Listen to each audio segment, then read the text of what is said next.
Gracias, Padre Fernando, y sean todos bienvenidos a esta sección de compartir la palabra de Dios y la historia de la Iglesia. Como lo acabo de mencionar, me corresponde hoy en día hablar sobre la historia de la Iglesia. Ya el Padre Fernando nos habló sobre la fundación de la Iglesia y el panorama general de la Iglesia, del pueblo de Dios, tanto en el Antiguo como en el Nuevo Testamento.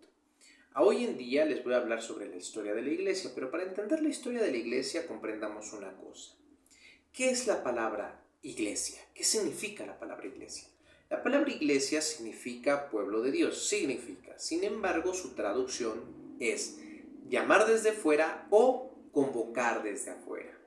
Pero ¿por qué su significado y su definición son muy diferentes? Por el uso que se le da a la palabra.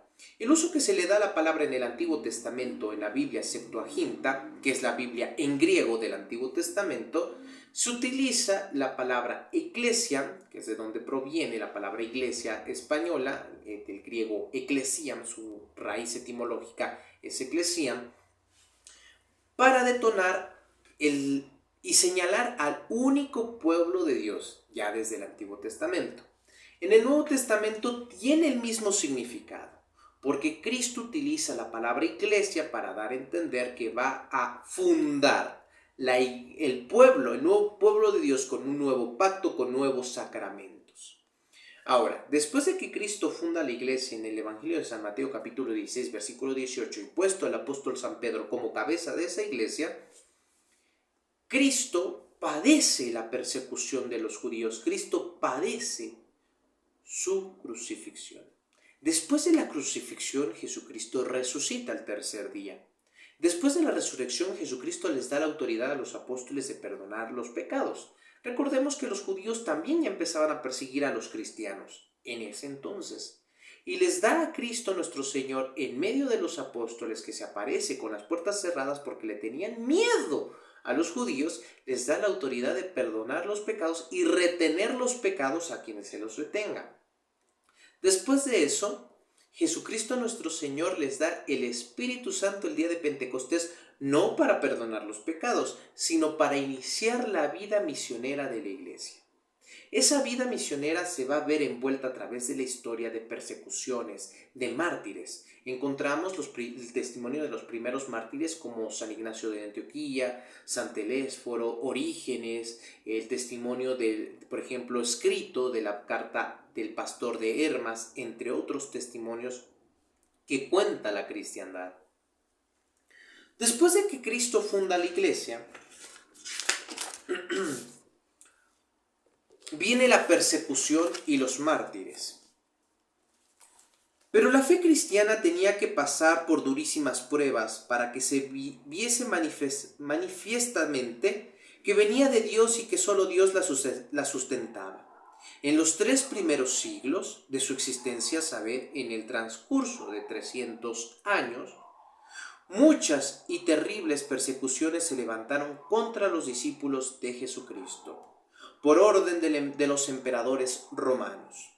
No era continua la guerra suscitada contra los cristianos, pero tras cortos intervalos recrudencia, y entonces los requerían para que diesen razón de su fe, constreñándolos a ofrecer incienso a los ídolos, y si se negaban a ello, los sujetaban a todo linaje de infamias, penas y tormentos que la humana malicia podía inventar, y hasta la misma muerte. Y esto sucede hasta el siglo IV, cuando en el año 313, por orden del emperador Constantino, en el edicto de Milán, les da libertad de culto a la iglesia. No es que Constantino haya fundado la iglesia católica, sino que le da libertad de culto en el edicto de Milán en el año 313, o sea, 300 siglos, en el siglo IV. Ya para el año 325 la iglesia se convierte en la religión oficial del Imperio Romano. Después de esto vamos a ver un progresivo cambio de la iglesia a favor del imperio, ya que se veía beneficiada por los emperadores. Después de que Constantino y después de que su sucesor de Constantino les diera muchos beneficios a la iglesia, como iglesias, terrenos, donde empezaron a construir las grandes catedrales que hoy en día se encuentran en Roma, alrededor del Vaticano, encontramos como la iglesia, tanto en Roma como en Antioquía, en Alejandría y en otras partes de la antigua Europa, vamos así llamarles, y de la antigua África, ellos empezaron a evangelizar, pero de una manera diferente, utilizando las imágenes, la iconografía sagrada. La pregunta es, ¿cómo podemos evangelizar a un pueblo que no lee, que no sabe leer y que no sabe escribir? ¿Cómo vamos a evangelizar a un pueblo que su dialecto común y ordinario son las imágenes?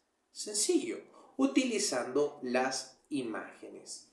Entonces, si nosotros damos un paseo por toda la historia de la iglesia y recorremos la iconografía sagrada, vamos a darnos cuenta que cada una de las imágenes son una homilía perfecta para la evangelización del pueblo cristiano, del pueblo que se ha de convertir a Cristo.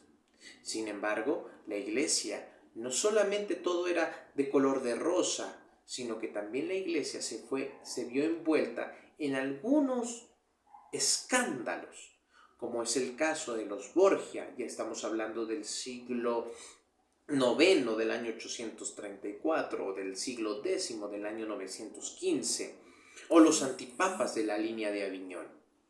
El caso de la iglesia es muy preciso, ya que, como dice el padre Fernando, y lo dice muy acertadamente, la iglesia no celebra fechas, sino celebra sucesos. Y los sucesos que la iglesia ha vivido son varios, entre ellos su fundación, la fundación de la iglesia, el día de Pentecostés, la pasión de nuestro Señor Jesucristo. Y con esto la iglesia, desde que inicia su misión después de Pentecostés, ha ido evangelizando para todos aquellos que creen en Cristo.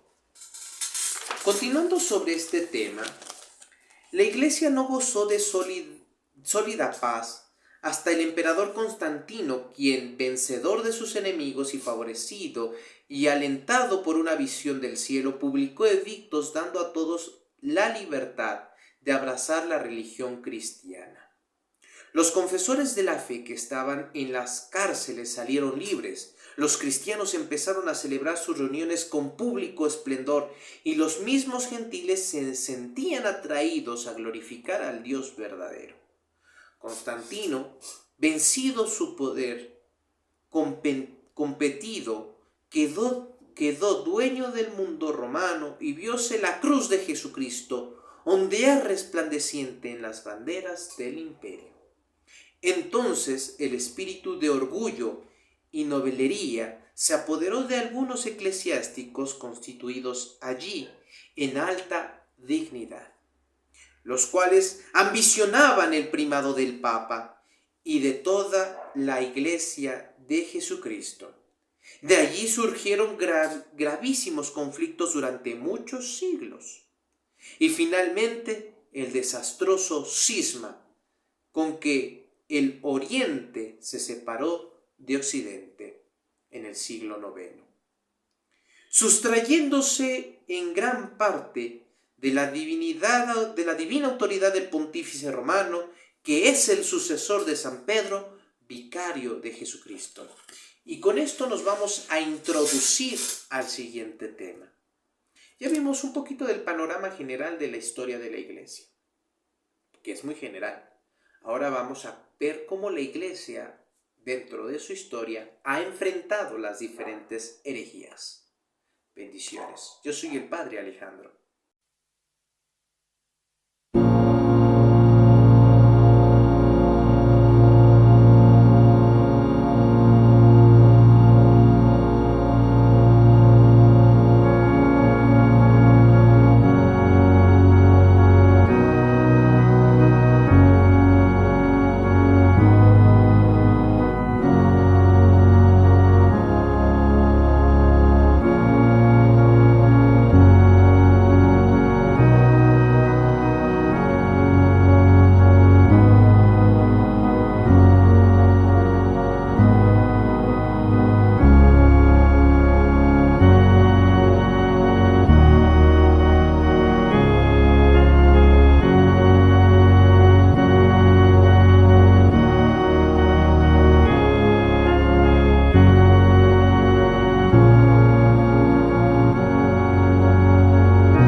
continuando sobre estos temas, sean todos bienvenidos a tema que vamos a tratar el día de hoy, que es cómo la Iglesia ha enfrentado las herejías a través de la historia. Como sabemos, la Iglesia, después de que es libertada por Constantino en el año 313 por el Edicto de Milán, muchos de los obispos, muchos de los sacerdotes, líderes religiosos y patriarcas se vieron ya gozosos de poder. Y recuerden que el poder siempre va a embriagar las almas de los débiles. Pues bueno, dice la historia de la Iglesia que se prescribe. Cuando salía victoriosa de la guerra exterior del paganismo y vencía la prueba de feroces persecuciones, la Iglesia de Jesucristo, salteada por enemigos interiores, entraba en la guerra intestina, mucho más terrible, guerra prolija y dolorosa, que empeñada y atizada por malos cristianos, hijos suyos, degenerados, no llegado aún a su término, pero de la cual saldría la Iglesia triunfadora, conforme a la palabra infalible de su divino fundador, a su vicario en la tierra, el apóstol San Pedro. Tu es Petrus et superam Petra edificaba Ecclesia mea, y las puertas del infierno no prevalecerán contra ella. Tú eres Pedro y sobre esta piedra edificaré mi iglesia, y las puertas del infierno no prevalecerán contra ella. Ya en los tiempos apostólicos había habido hombres perversos que por intereses y ambiciones personales turbaban y corrompían en el pueblo la pureza de la fe con abominables errores. Opusiéronse a ellos los apóstoles con la predicación, con los escritos y con las infalibles sentencias del primer concilio que celebraron en Jerusalén. Esto se encuentra en Hechos de los Apóstoles, capítulo 15. Desde entonces, acá, no ha cesado el espíritu de las tinieblas en sus ponzoñosos ataques contra la Iglesia, y las divinas verdades de que es depositaria, indefectible, y suscitando constantemente nuevas herejías, ha ido atentando uno tras otro contra todos los dogmas de la cristiana religión. Entre otras, han sido tristemente famosas las herejías de Sabelio, que impugnó el dogma de la Santísima Trinidad, de Manes, que negó la unidad de Dios y admitió en el hombre dos almas, de Arrio, que no quiso reconocer la divinidad de nuestro Señor Jesucristo, de Nestorio, que rehusó a la Santísima Virgen, la excelsa dignidad de la Madre de Dios, y distinguió en Jesucristo dos personas. De Eutiques, que en Jesucristo no admitió más que una naturaleza. De Macedonio, que combatió la divinidad del Espíritu Santo. De Pelagio, que atacó el dogma del pecado original y de la necesidad de la gracia. De los iconoclastas, que rechazaron el culto a las sagradas imágenes y de las reliquias de los santos. De Berengario, que se opuso a la presencia real de nuestro Señor Jesucristo en el Santísimo Sacramento.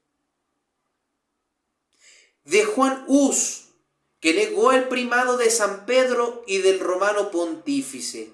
Y finalmente, la gran herejía de los protestantes del siglo XVI, forjada y propagada principalmente por Lutero y Calvino. Estos novadores, con rechazar la tradición divina, reduciendo toda la revelación a la Sagrada Escritura, y con sustraer la misma Sagrada Escritura al legítimo magisterio de la Iglesia, para entregarla incesantemente a la libre interpretación del espíritu privado. Demolieron todos los fundamentos de la fe, expusieron los libros santos a las profanaciones de las persecuciones y de la ignorancia, y abrieron la puerta a todos los errores. El protestantismo o religión reformada, como orgullosamente la llaman sus fundadores, es el compendio de todas las herejías que hubo antes de ellos, que había habido después y que pueden aún hacer pira, ruina de las almas. Con una lucha que dura sin tregua hace 20 siglos, no ha cesado la Iglesia Católica de defender el depósito sagrado de la verdad de Dios. Ahora, eso es importante, ya que muchos de los retractores de la religión cristiana, gracias a ellos, la Iglesia se ha visto en la necesidad de confirmar. ¿Cómo ha enfrentado esto? Confirmando los dogmas infalibles de la fe. Por ejemplo, a Sabelino, que impugnó el dogma de la Santísima Trinidad, en el año 325 la Santa Madre Iglesia Católica, en el Concilio de Nicea, impugna, pues, y define el dogma de la Santísima Trinidad. Define que en Cristo nuestro Señor hay doble naturaleza, pero una sola alma, donde hipostáticamente está unida el verdadero Dios y el verdadero hombre. O sea que Jesucristo en su doble naturaleza es verdadero Dios y verdadero hombre. Y que en Dios Altísimo está el Padre, el Hijo y el Espíritu Santo. Y de ahí viene el credo atanasiano, un credo, un símbolo importante. Esto también se enfrenta a los arrianos que negaban la divinidad de nuestro Señor Jesucristo. Después de Manes, que negó la unidad de Dios y admitió en el hombre dos almas, entonces la Iglesia establece una sola alma. Después viene Nestorio, que rehusó a la Santísima Virgen y que negó que María Santísima sea la Madre de Dios. Entonces la Iglesia establece el dogma de la divina maternidad de María. Y es gracias a los protestantes que la Iglesia en el Concilio de Trento establece infaliblemente la misa tridentina. Y eso hablaremos en un próximo video.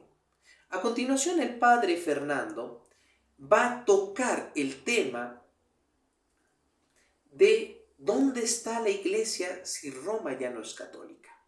Pero antes de eso voy a hablar sobre un tema muy importante: los antipapas que ha tenido la Iglesia.